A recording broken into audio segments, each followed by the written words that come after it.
A while ago, I made a video about my top 10 most annoying things in video games. Since it's one of my favorite videos I made so far, some time has passed by and there are many things you can say about this subject, it only seemed natural to make an additional video. For as much fun as games can be when done right, there can always be things holding it back.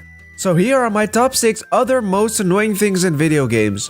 Rules for this list are no technical difficulties, poor writing, bad sound editing or stuff like that.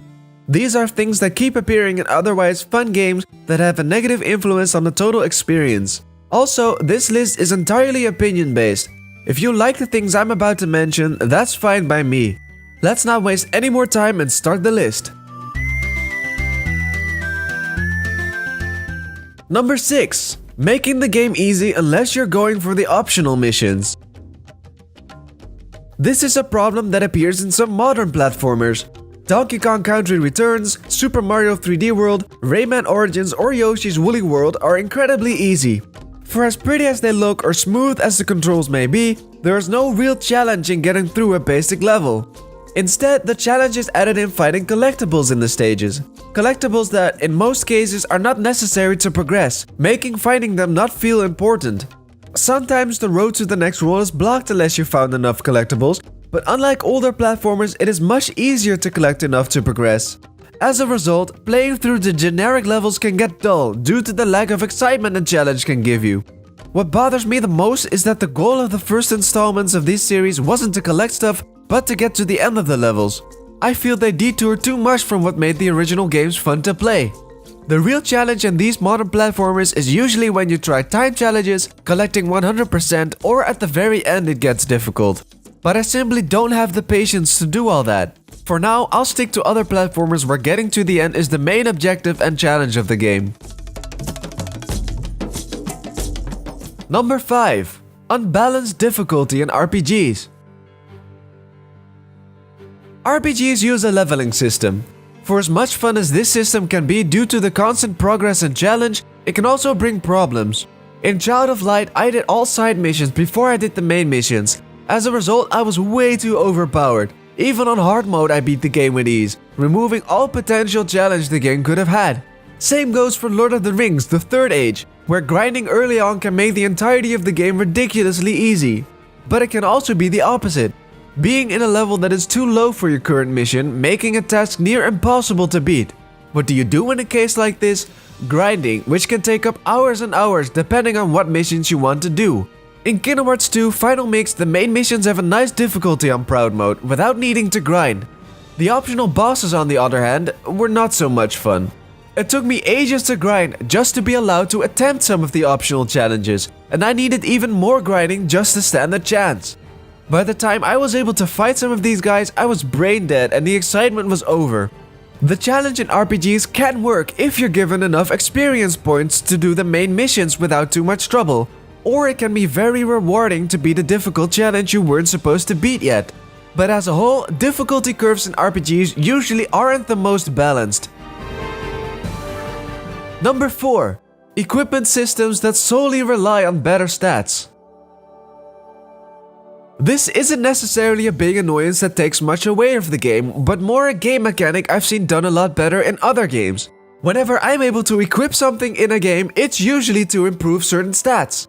Having better equipment means you've made progress and are able to defeat challenges that may have been impossible before. However, in some games that use this, the effect it has on the actual gameplay is very minimalistic. Usually you pick the weapon with the highest stats and equip that for the entirety of the game, not offering much variation in how you approach the game.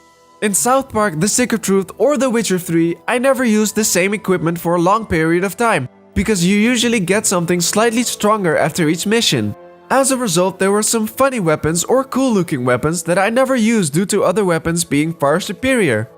In Kingdom Hearts, they tried to improve this system by giving each Keyblade an additional effect, like improved thunder power or being able to do longer combos. However, this didn't work well because each Keyblade still has different attack power and magic power value, where some Keyblades are clearly far superior than others.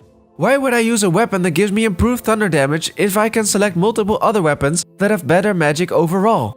Wouldn't it be more interesting if the only difference in the weapons were the additional effects, making you experiment with the different techniques against different types of enemies, rather than pick the strongest weapon and use the same technique for everything. After seeing the equipment systems from Cuphead and Shovel Knight, I don't want to go back anymore. In these games, the equipments all have positive and negative effects, encouraging you to experiment with multiple playing styles. This gives the entirety of the game more variation, and it feels more rewarding finding a technique that works better against certain enemies. There are also other solutions to this problem, like how in Breath of the Wild weapons break after you use them too many times, making you more careful with when to use stronger weapons, rather than picking the strongest weapon and not letting go of it. Equipment systems can provide fun options if done right, but if it's not offering higher stats, there's no point in trying out other equipment, therefore not offering as much variation. Number 3. Filling open worlds with the same missions.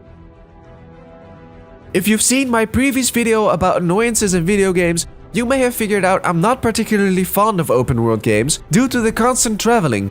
Not to say all open world games I've tried are bad, my preference just goes to more linear games because they usually are less repetitive. Speaking of repetitiveness, doing the same type of missions over and over again usually doesn't provide engaging gameplay. While repetitiveness is a problem that can appear in both linear and non-linear games, in my experience, open world games tend to suffer from it more often.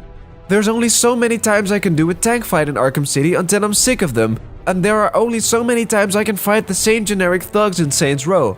I wouldn't mind so much if these missions were all optional, and the main quests are better, but this is not always the case. Usually the main quests have very similar missions, with the key difference being a more engaging story being told around them. Games can make the optional missions more fun by adding different types of enemies, having a fun side story for the quest, or by giving you handy rewards. If done right, it can make the side quests just as engaging as the main quest, but in my experience this is more the exception rather than the norm. This repetitiveness is a prime example of why a longer game doesn't necessarily make a better game. Number 2. Not being able to change the controls. Every gamer has their own way of playing a game. Some prefer controllers, others keyboards. Some prefer inverted camera, others not. So when a game forces you to play in a very specific way and it's not to your liking, it can be very annoying. This I find especially to be a problem with Nintendo games. For a company that is known for making timeless games for all ages, I'm surprised at how regularly I'm not able to change controls in their modern games. Don't like the motion controls in Star Fox? Too bad, you better get used to them. Prefer using the X or Y button to use items in Mario Kart? Bad luck, you're forced to use L or LZ. Do you want to play Mario Galaxy with a gaming controller? In your dreams! Super Smash Bros. Has proven for Nintendo that it is possible to use an insane amount of controllers or button assignments, so why is it so hard for their other games to do something similar? When you fill missions in games that force you to play in a way not to your liking, it can often feel like the controls are to blame and not your reflexes.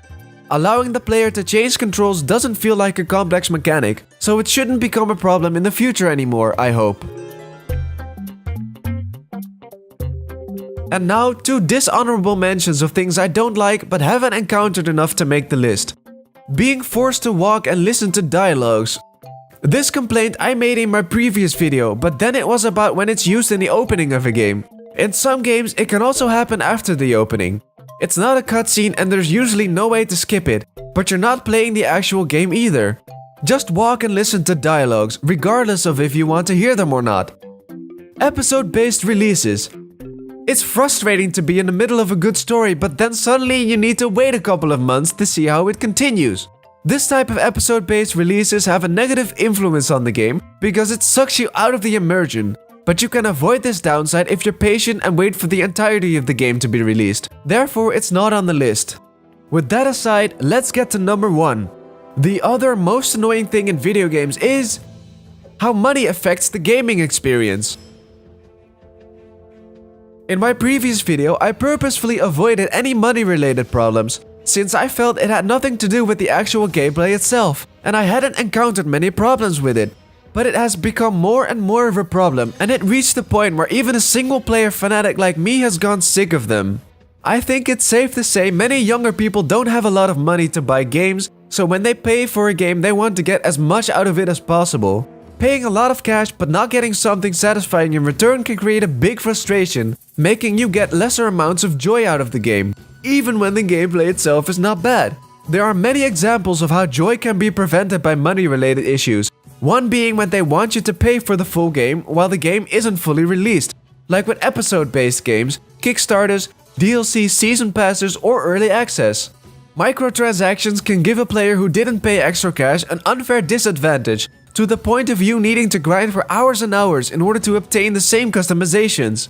I think microtransactions are the most annoying in free mobile games, that make the game a little bit too hard if you don't pay for that small boost that can help you beat a difficult level.